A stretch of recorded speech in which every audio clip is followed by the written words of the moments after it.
Okay, hi everybody. Thanks for joining us today to talk about the big changes that are happening in Google Analytics that we need to know about as marketers. So this transition, if you're not aware of it, we're going through from Universal Analytics to GA4. And this seems like a simple transition, but there are some pretty big things we need to be aware of. Just a quick note on this, you're going to see me referring to the old version of Google Analytics as GA3. That's what I have here on this slide. That's just Universal Analytics. So GA4 is the new version. You'll see me refer to the old version as GA3 here just for simplicity. So before we get started, if anyone wants to stay in the loop on what's happening with GA4 or other information in the digital marketing space, you can sign up at our website for our newsletter. It's uforocks.com/GA4. And I have the link right here, uforocks.com/GA4.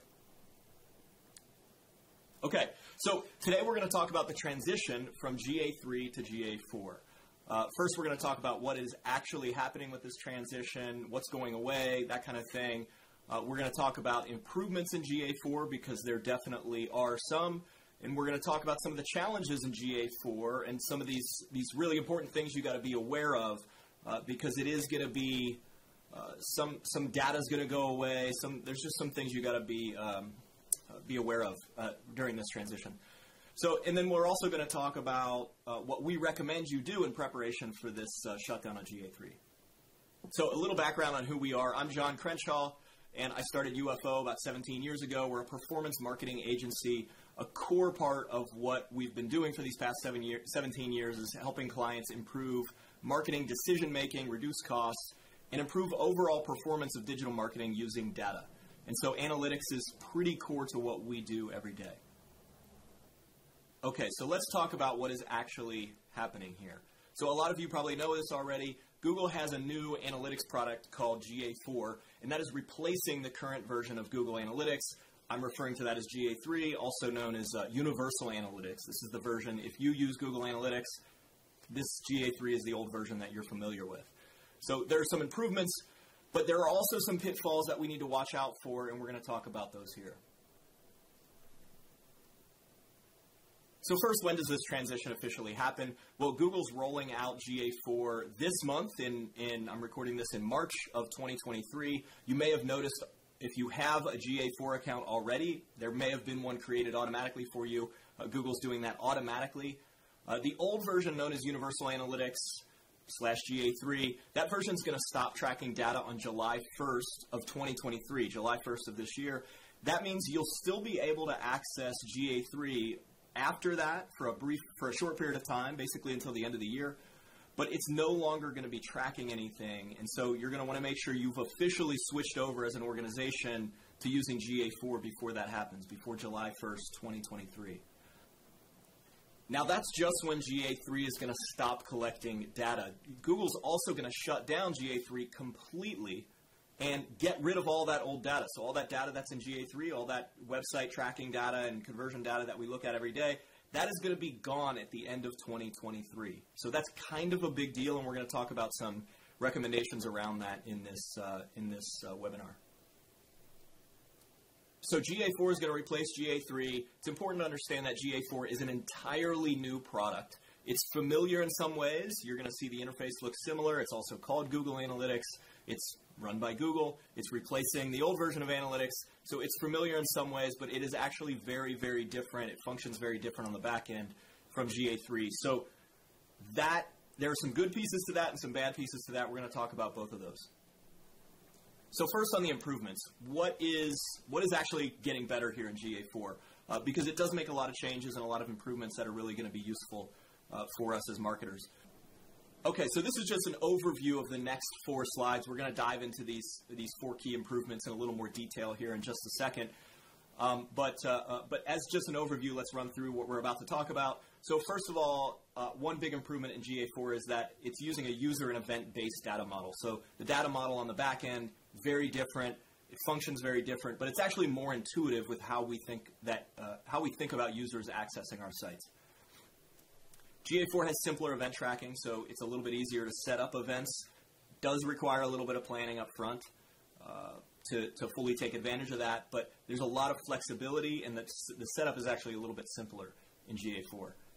GA4 has cross-device tracking improvements. So we know users are using our websites, using the internet across multiple devices, oftentimes in a single day, maybe sometimes even within a single 1-hour web session. And so being able to track that behavior is one of the key selling points of GA4. And then event-level data export. This one is huge for any data nerds out there. In order to get really detailed data from the old version of Google Analytics, you had to subscribe to GA360, which is about $150,000 a year starting price, to get the really, really granular, super detailed data about everybody that visited the site. With GA4, that's going to be included for free. So that's a really, really big improvement. Okay, let's talk about the user and event-based data model. So this is a little diagram of how the data model, a really simplified version of what the data model, how it's structured. You can see on the left, you see this tree for the old model of Universal Analytics, GA3. So we started with users at the top, sessions below users, and then page views, conversions, essentially the things the users did. So this is one of the biggest changes in GA4. It's basically a move from the session and page view based model in GA3 to a user and event-based model in GA4. And the reason for that is we tend to naturally think in terms of who arrived at the site and what they did when they were there, right? So page views and sessions were sort of a weird abstraction on top of that. In GA4, everything is about users and events. And that makes sense. The who is visiting the site are the users, and what they do on the site are events. And so now everything is just users, and users perform events on the site, and really everything is centered around those events that are happening. All right, so the second big improvement that we talked about is simpler event tracking. And that event tracking is actually a little more robust and more flexible as well as compared to what it was in GA3. So tracking events in GA3 could be a little cumbersome. You were limited to just 3 pieces of data that you could pass through with each event, category, action, and label for each event. And the names of those pieces of data didn't really make perfect sense. They were already labeled category, action, and label, and that's all you could use. Now, because in GA4 almost everything is an event, obviously we need event tracking to be a little more robust, and that's what Google's done with GA4. So while it is going to require some upfront planning, we can now use custom parameter names with events, and you can track up to 25 parameters per event, I believe, in GA4. That's a big improvement over the 3 you could track in GA3. So that's great. That's amazing. That's a huge improvement. I say it requires a little upfront planning because this can get pretty messy pretty quickly. As you can imagine, if you can add 25 of these event parameters, you can name them whatever you want. It's going to require a little planning for consistency, a little planning so everybody on the team knows how things are tracking. But that flexibility is a welcome addition. So let's talk about cross-device tracking. Another big improvement in GA4 is cross-device tracking or improved cross-device tracking. We know users are accessing websites through multiple devices, in a single day, sometimes within a single browsing session, sitting in front of the TV or something like that. They may switch between their tablet, their phone, their laptop. And so being able to track that behavior is really quite a challenge. GA4 has some improvements to make that a little bit easier to measure those user journeys across devices. So now you can track that journey using different user identities. So you can use your own provided user ID if users sign in on your site. Google Signals is a product within Google GA4 that will use Google account data, so tracking people when they're logged into their Google accounts. It can also track device IDs or all of these things combined. So the goal is to provide a clearer picture for how users interact across those devices as that behavior becomes more and more the norm.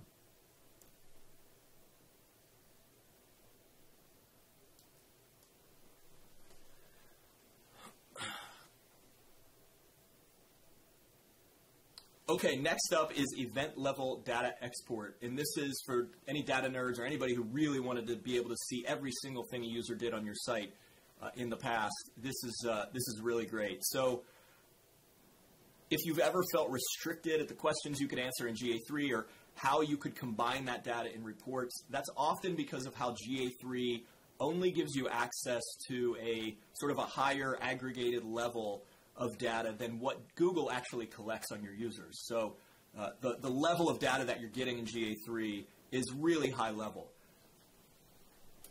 And it's aggregated, and you can't really see all the details about each individual user. And in fact, until fairly recently, you couldn't even view that individual user journey at all through GA3. That's a functionality that they recently added. And so while you can do that now, that functionality is pretty limited still. And then, like I said earlier, if you wanted data on every interaction, you had to spend $150,000 or more per year for GA360. With GA4, Google is allowing us to export all the data collected on every user, session, and event that happens on the site. So everything each individual visitor did individually can be exported to a data warehouse like BigQuery, which is what you're seeing here.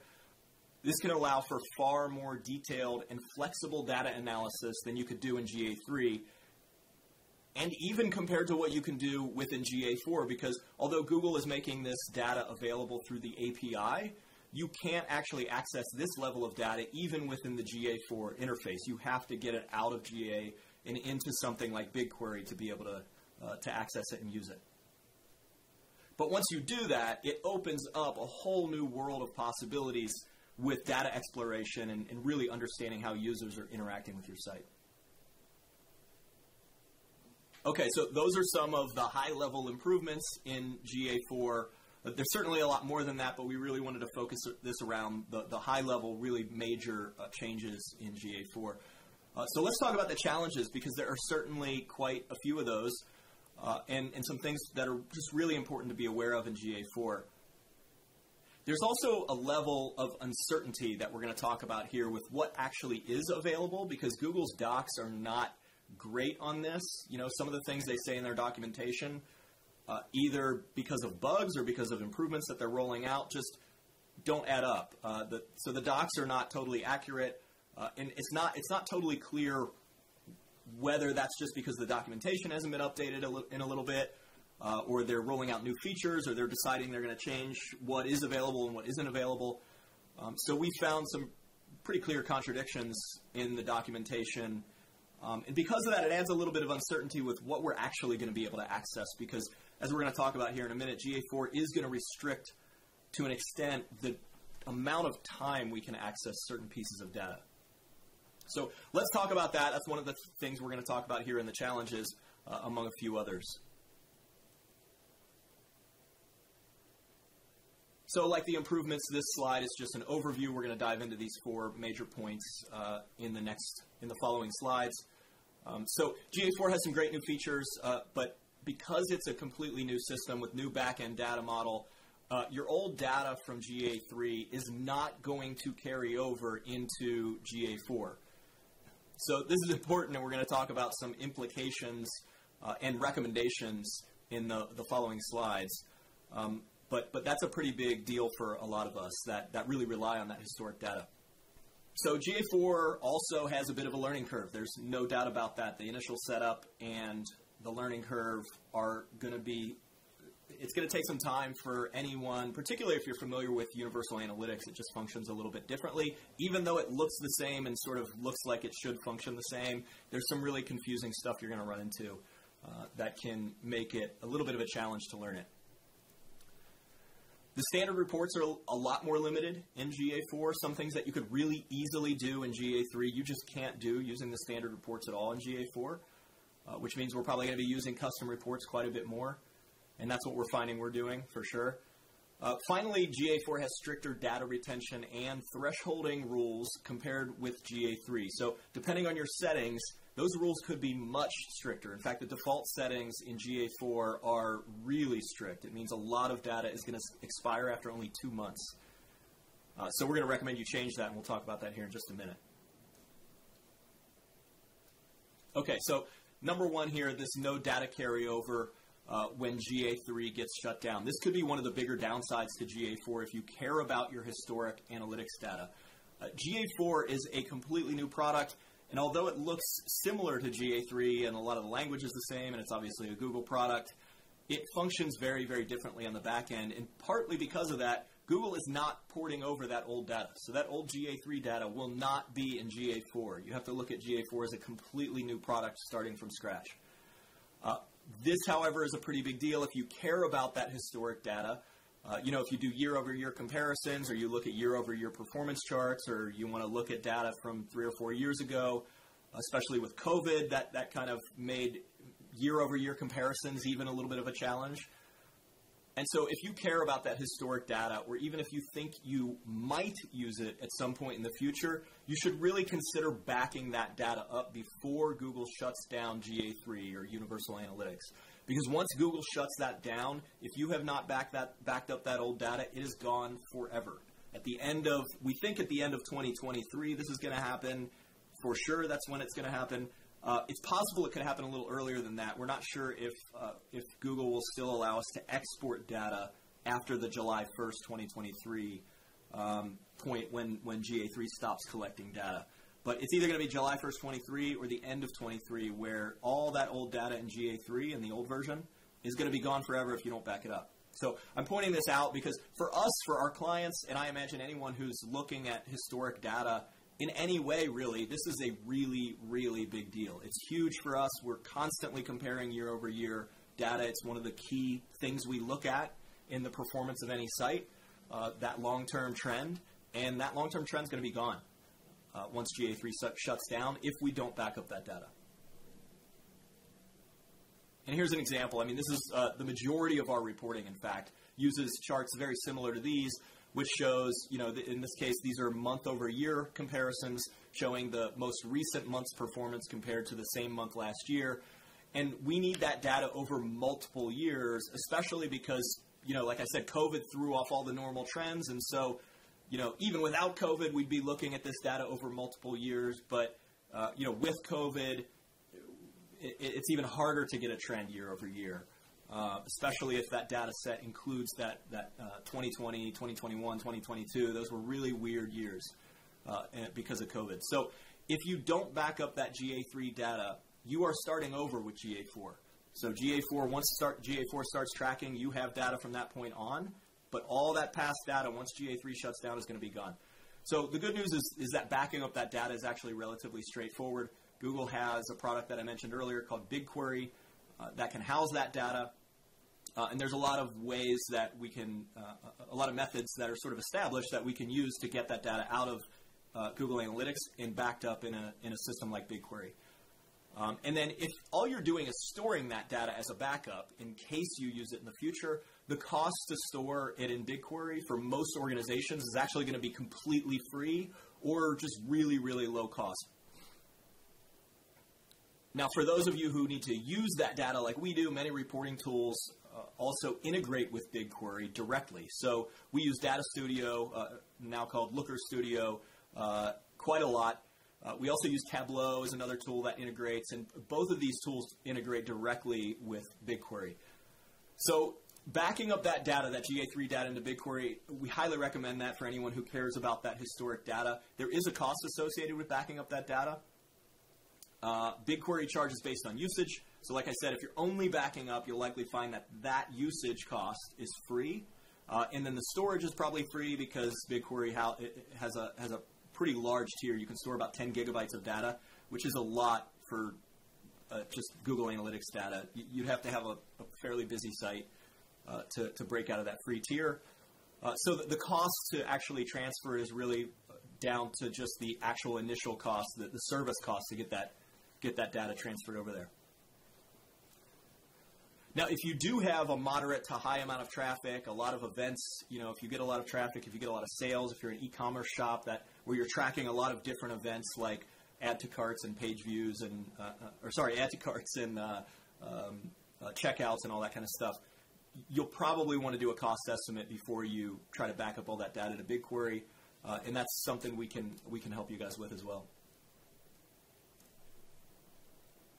All right, so let's talk about this initial setup and learning curve. GA4 definitely has a bit of a learning curve, like I mentioned.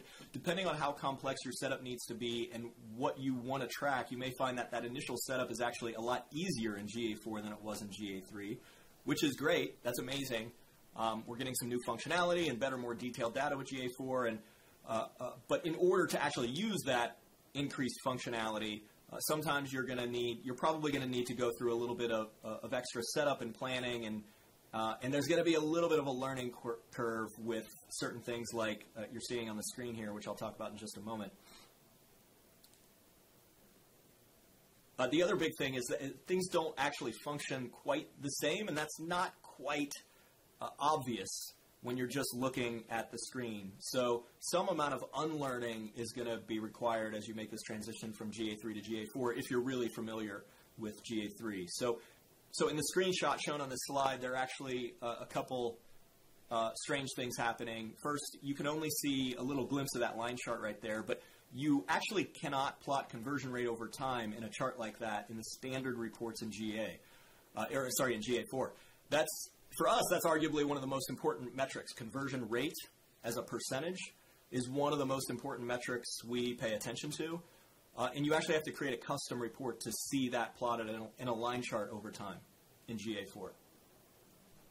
The challenge with that is, as we're going to talk about in a minute, the custom reports are subject to data retention settings, so that data will go only a max of 14 months in the past. And then what I have highlighted here, there are some quirks in the GA interface, the GA4 interface, where Google's trying to give us data but also comply with evolving privacy legislation. And so they're sort of trying to give us some data but not too much data.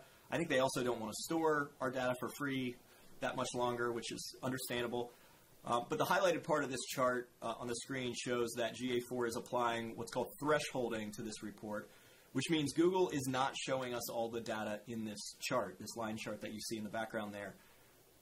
That's not a huge deal, but it means we can't fully trust this chart, and that notice isn't open like that. It's usually hidden. If you can see that little triangle with the exclamation mark, that notice is hidden behind that triangle. I had to click that triangle to see it. So it's very easy to miss what is kind of an important detail in understanding and interpreting the data that you're seeing. Here's another example. In GA3, conversions were only counted once per session, which means if somebody submits a contact form, for example, then leaves the thank you page, then comes back to the thank you page, that would only count as a single conversion, even though they technically viewed that confirmation page multiple times, and that's how the conversion is tracked. GA4, however, in that scenario, could track multiple conversions. This ends up being a pretty big difference, actually, in total conversions. I have this highlighted right here, showing the total number of users and the total number of conversions and how the number is very different. So it's something to be aware of. So if you do want conversions to mean the same thing that they mean in GA3, that they do now in GA4, you have to look at users who converted, which was what I have highlighted there.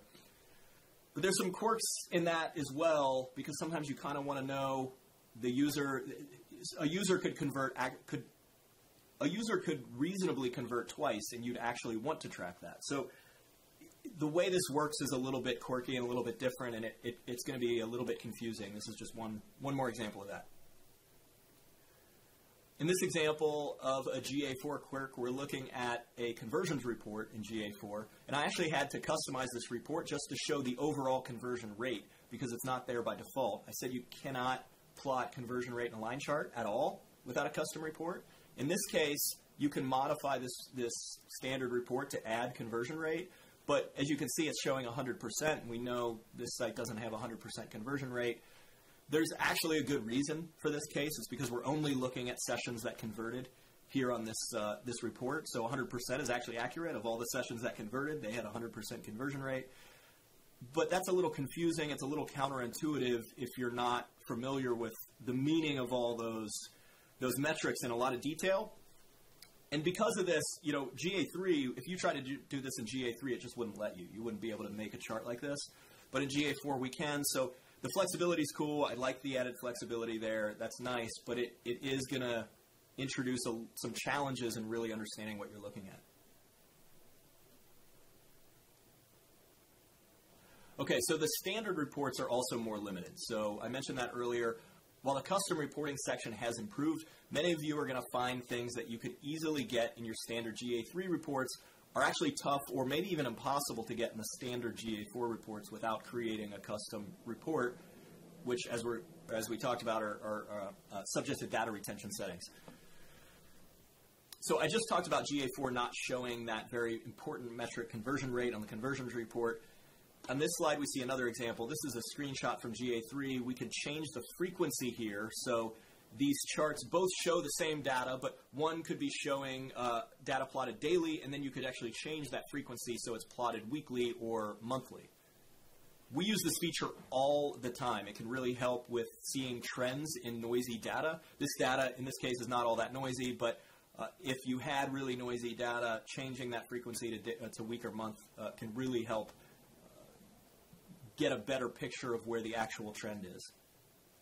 Now, you can do that in the GA4 custom reports, but not in the standard reports.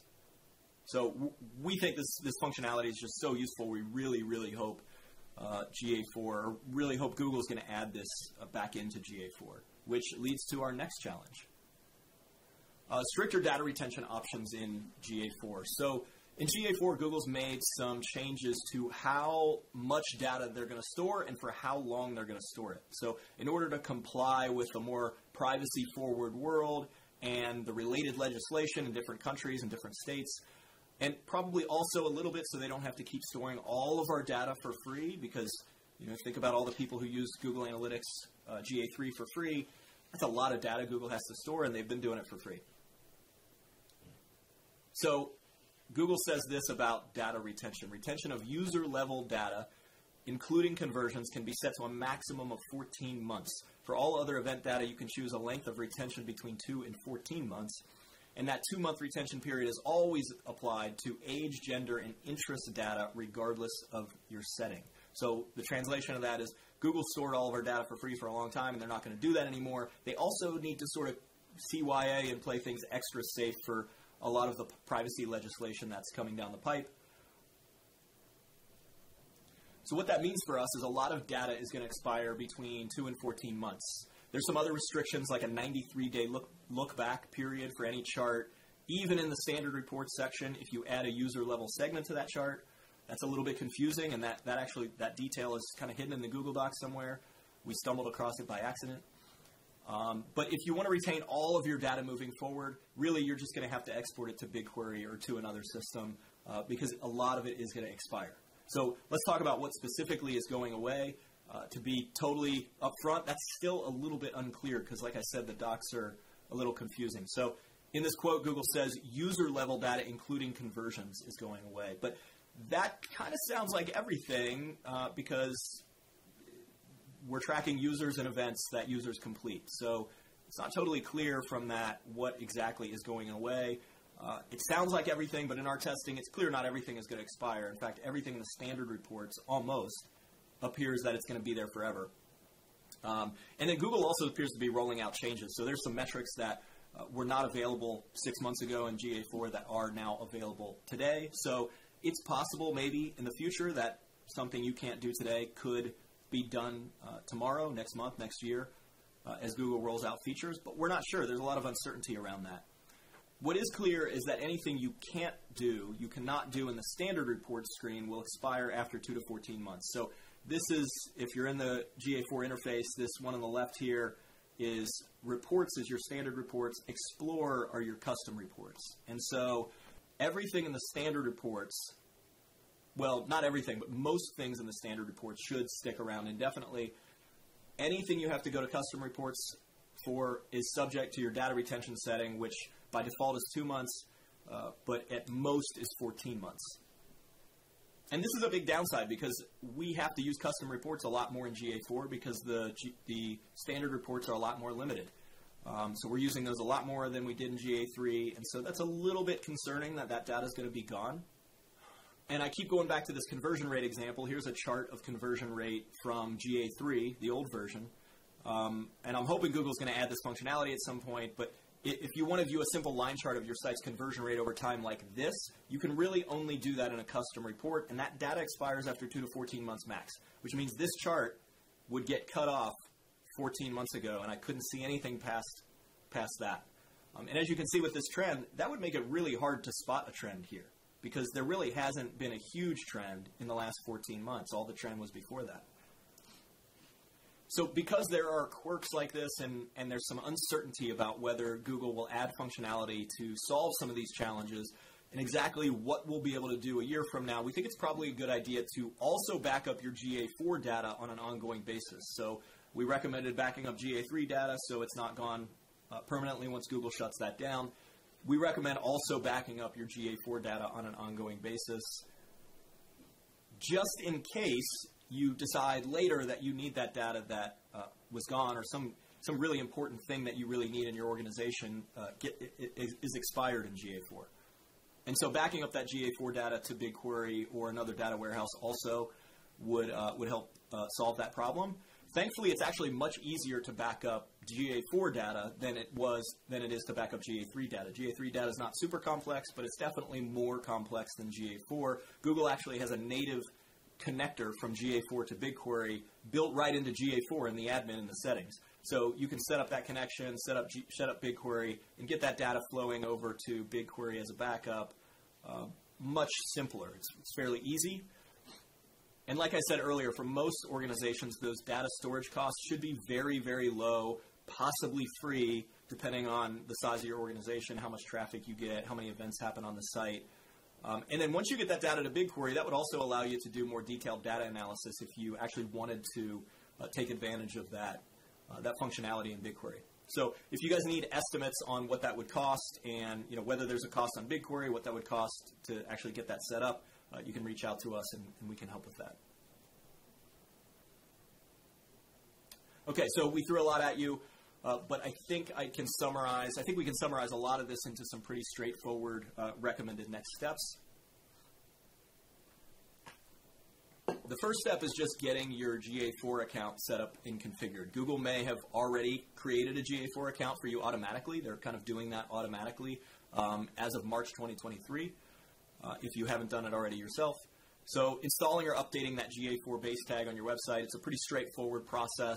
Getting that installed first is going to allow you to start collecting data and allow your team some time to poke around in GA4 and become familiar with that interface.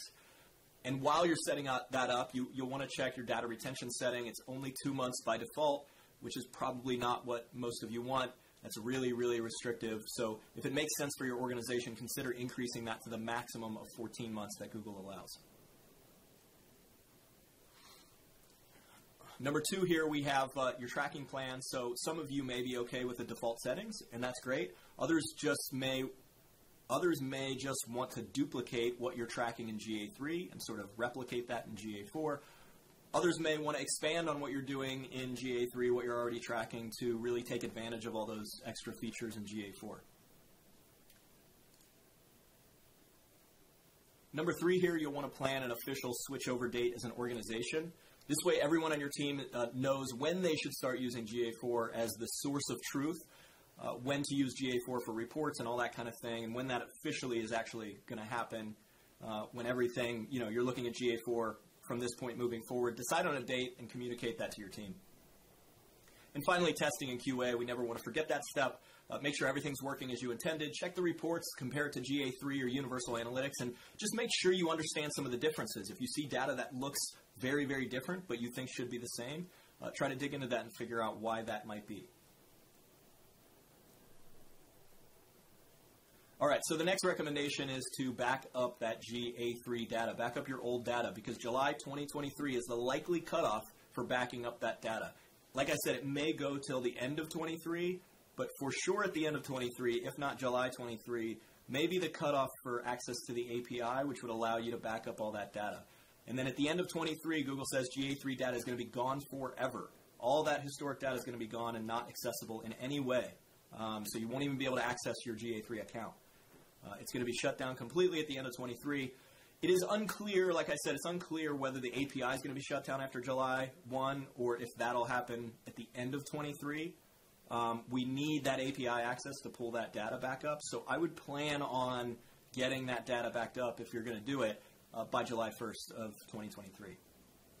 And then if you care about the historic data, we strongly recommend you send that to BigQuery. You can do manual exports within the GA3 interface, but the amount of data, the granularity of that data is going to be extremely high level. And it's going to take a long time. It's certainly an approach you could take, but if we use the API, we can get daily data essentially, and we can get it an incredible amount of detail that you can't even come close to getting by manually exporting it. But manual export is certainly an option if you just need really, really high-level stuff.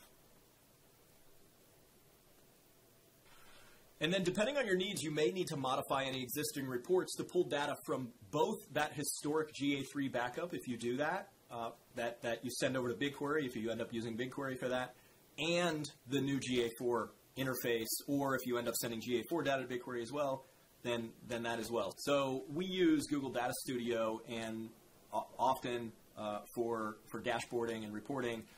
And so whenever we decide is the official switchover date for this project, for example, we'll need to modify these dashboards to pull everything before that date from the GA3 backup in BigQuery and everything after that date from GA4. So if you need that continuity in reporting, you'll want to modify those automated reports and dashboards that you have. This is another recommendation, set up GA4 data backup. So we strongly recommend backing up your GA4 data in addition to GA3. GA3 because it's all being deleted, and GA4 because some of it is being deleted on an ongoing basis, and it's a little bit unclear exactly what and when that's going to be deleted. The process for backing up GA4 data is actually much easier than GA3 because Google has this native BigQuery connector built right into the GA4 admin. And you can store quite a lot of data in BigQuery, but because that native connector is giving you very, very granular event-level data, it's going to throw off a lot of data into BigQuery. So if you have a high-traffic site, or if you're worried about it, mid to high-traffic site, if you have a lot of events happening on the site, that data usage could get you out of the free tier. It's still cheap. BigQuery is meant to handle huge amounts of data, so it's still probably not going to be that expensive for most people, but you might want to estimate what your costs are probably going to be based on how much data you have and how much data is being created from that GA4 backup. And one really important note here at the bottom, you cannot back up historic data using the native GA4 connector. It's only going to back up data from the moment you enable it. So we strongly recommend enabling that sooner than later.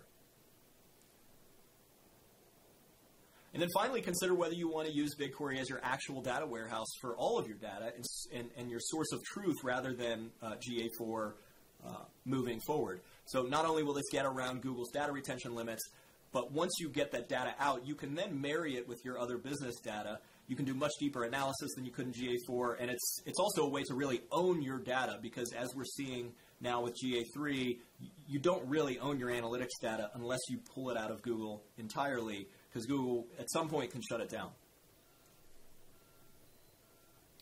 Okay, so quick summary of the recommendations. And if you need any help with any of this work, this is something we do for clients all the time. This is a big thing that we're helping clients with this year. So reach out to myself, John Crenshaw, or my business partner, Andrea Larson. That's both of us in the picture there on the slide. Just email us, and we can help you figure out what you need to do and then come up with some cost estimates on what it would take to do it. And those are our emails, john@uforocks.com and andrea@uforocks.com. I mentioned our newsletter earlier. If you want to sign up and stay in touch and stay in the loop on what's going on, you can do that at uforocks.com/GA4. And that's it. So there's a lot to be excited about in GA4, especially if you love data and granular data and really chopping up that data, and you were frustrated in GA3 with the level of detail you could get. But it does require some planning and consideration. So just keep that in mind.